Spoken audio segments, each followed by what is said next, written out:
24కి దీన్ని మరింత బలోపేతం చేయాలని. ఇప్పుడు దాకా జల్ జీవన్ మిషన్ కేవలం నీటిని అందించడం దాని వరకే అంతవరకు పరిమితమైంది.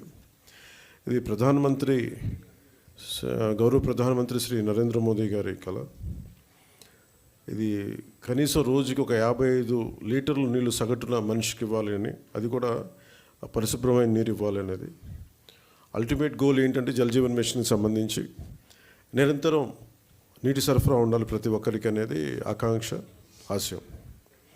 దాంట్లో ముందస్తుగా కనీసం 55 లీటర్లు కనీసం ఇవ్వాలి అనేది ఆకాంక్షతోటి స్టార్ట్ అయింది.